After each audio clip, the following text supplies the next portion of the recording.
Prosseguindo na interpretação do Apocalipse, versículo por versículo, vamos ao resumo do último livro dessa coleção, que é o livro 9.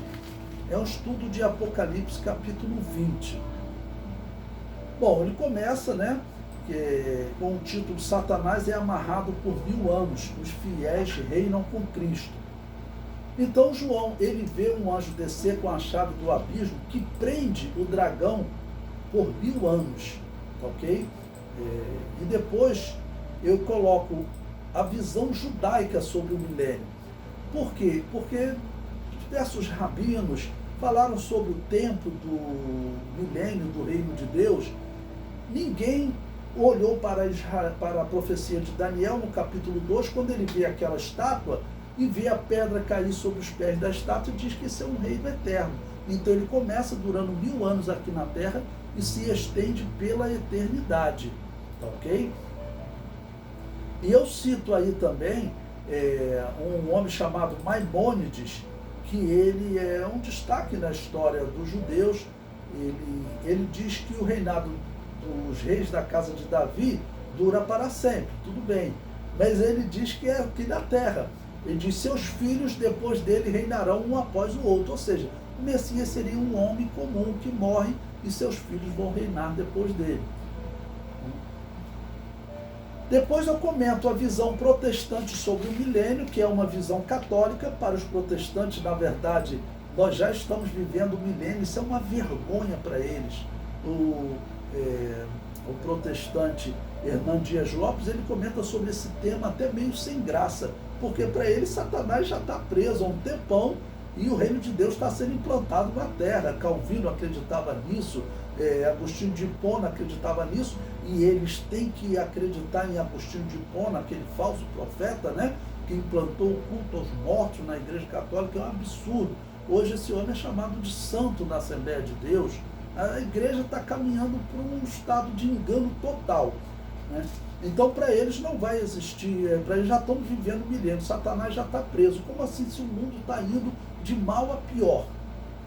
Bom, depois eu falo da visão adventista. A visão adventista, então, é pior que a protestante, porque eles dizem que o milênio será o seguinte: todos sairão dessa terra, todos irão para a glória, e Satanás fica sozinho aqui na terra, não tem ninguém para ele tentar. Essa seria a prisão de Satanás.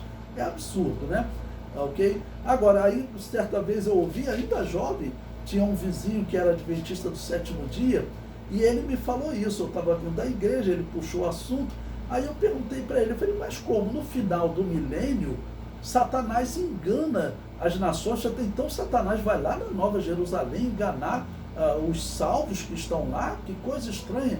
Ele falou: depois eu vou ver como respondo isso. Não tem como responder, é claro que é ilógico, Bom, depois eu comento sobre o milênio e a igreja primitiva, mostrando que toda a igreja primitiva acreditava que Jesus voltaria e implantaria um reino aqui na terra, tá bom?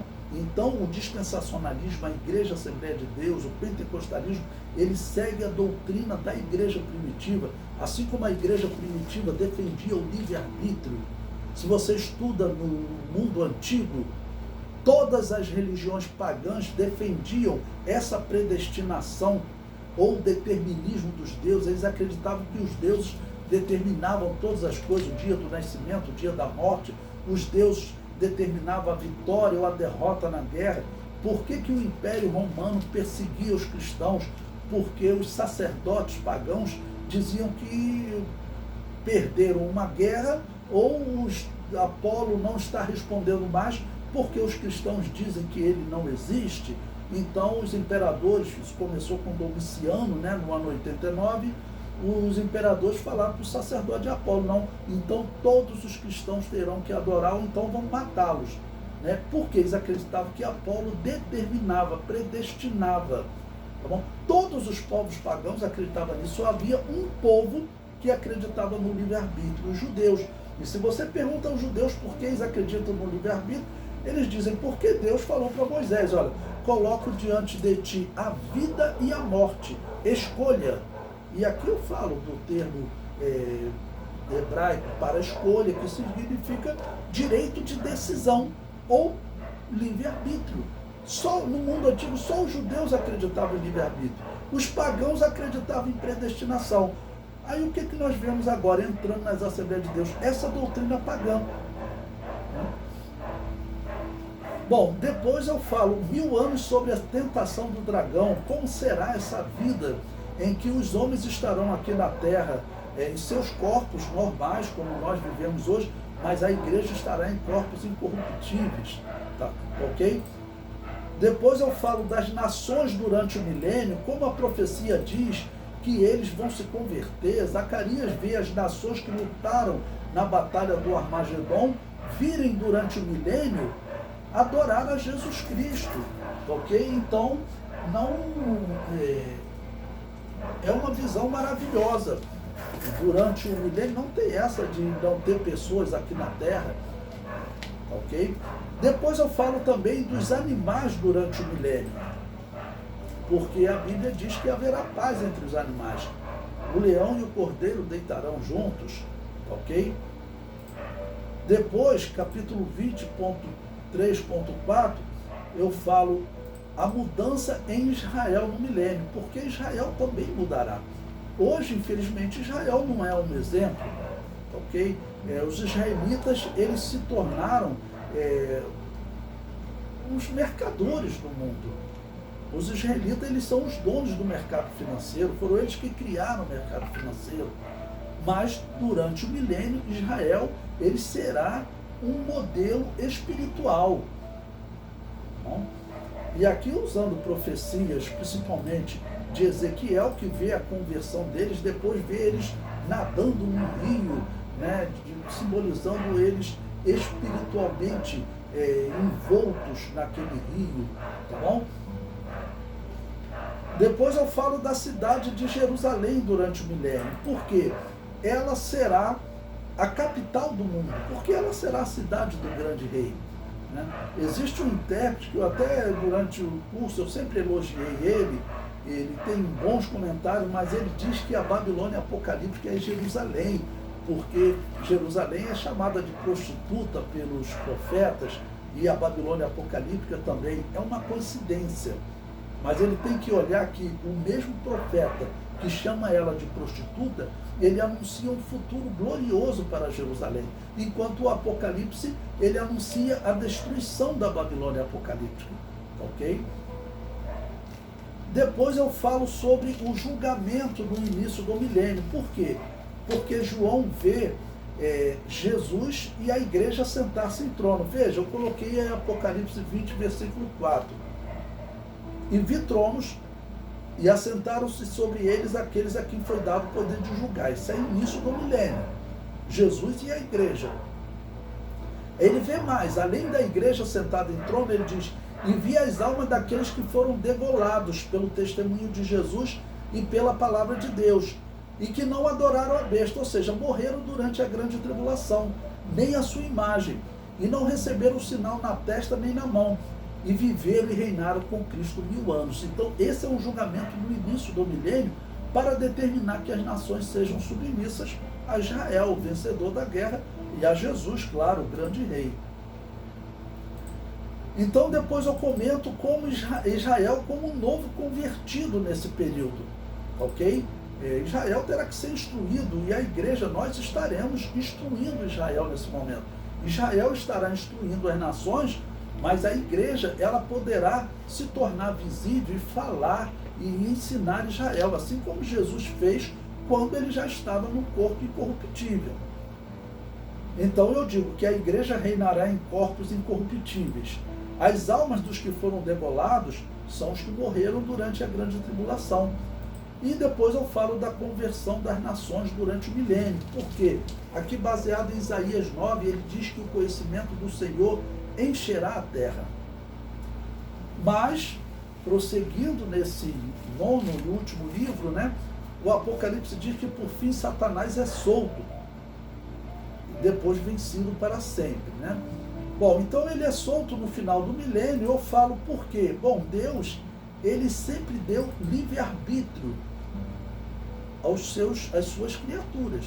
Então ele vai dar a opção das criaturas escolherem passar a eternidade com Deus ou acreditar nas mentiras de Satanás. Infelizmente, o dragão engana as nações e elas novamente vêm fazer guerra a Israel e ao rei Jesus. Mas a Bíblia diz que desce fogo do céu e os consome a todos, ou seja, nesse momento é instituído o juízo final. Então nós começamos a estudar o juízo final. Capítulo 20, versículo 11 aí no material. Bom, o primeiro ponto diz: de cuja presença fugiu a terra e o céu. Então João, ele vê um grande trono branco e o que estava sentado sobre ele, de cuja presença fugiu a terra e o céu e não se achou lugar para eles. Ou seja, nesse momento é o fim desse mundo físico e também do céu que hoje existe, porque esse céu, ele foi contaminado pelo pecado de Satanás, ok? O tópico seguinte, eu falo da revelação de Pedro, que ele viu os elementos ardendo, se fundindo, ele viu a destruição do mundo físico.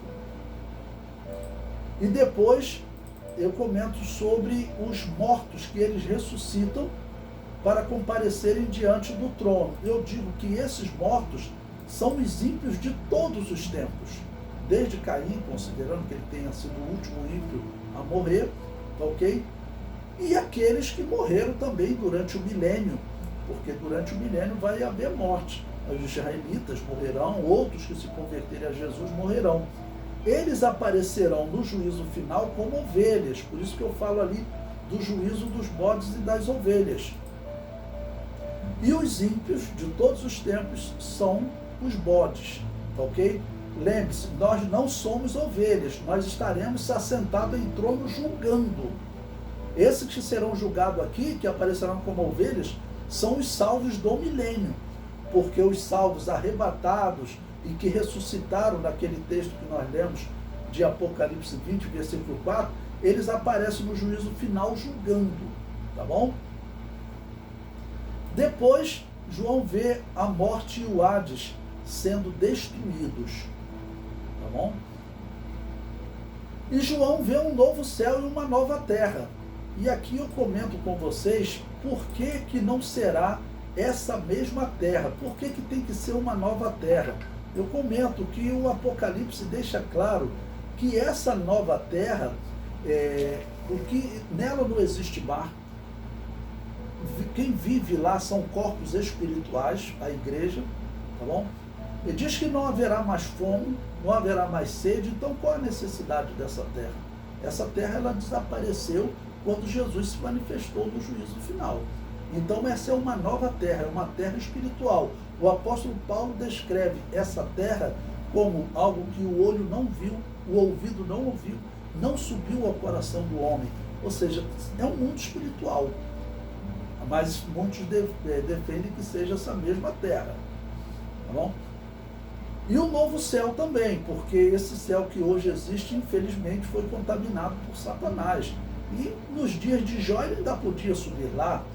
Diz que ele só será expulso durante a grande tribulação. Bom, então João vê também a nova Jerusalém que desce do céu para a habitação da igreja, ok? E aqui eu comento por toda a simbologia do rio da vida, da árvore da vida, que ela está de uma e da outra banda do rio, simbolizando o rio, o Espírito Santo, e a árvore da vida é Jesus. E falo como foi profetizado por Davi, né? Há um rio cujas correntes alegram a cidade de Deus, o santuário das moradas do Altíssimo. Quem é o rio? É o Espírito Santo, que alegra a cidade de Deus. Qual é? A Nova Jerusalém. Há um rio cujas correntes alegram a Nova Jerusalém, ok? Que é chamada de moradas, que ela é a cidade das moradas do Altíssimo, que somos nós, a igreja, ok? Então completa com João dizendo: eu vi a santa cidade, a Nova Jerusalém, que de Deus descia do céu, adereçada como uma esposa ataviada para o seu marido. E para concluir, um ponto de destaque quando diz que Deus limpará de seus olhos toda lágrima, né? Ou seja, nós agora seremos incorruptíveis, seremos eternos, não morreremos mais, bom? Seremos imortais e como incorruptível significa que não nos corromperemos mais, né? Então, seremos justos e eternos diante de Deus. E para concluir, coloquei o versículo de Apocalipse que conclui, né? Aquele que testifica essas coisas diz, certamente cedo venho. Amém. Ora vem, Senhor Jesus. A graça de nosso Senhor Jesus Cristo seja com todos vós. Amém. E assim eu concluo o resumo do 9º livro, e é o resumo dessa coleção, que foi uma bênção estar com vocês estudando o Apocalipse versículo por versículo. A paz do Senhor.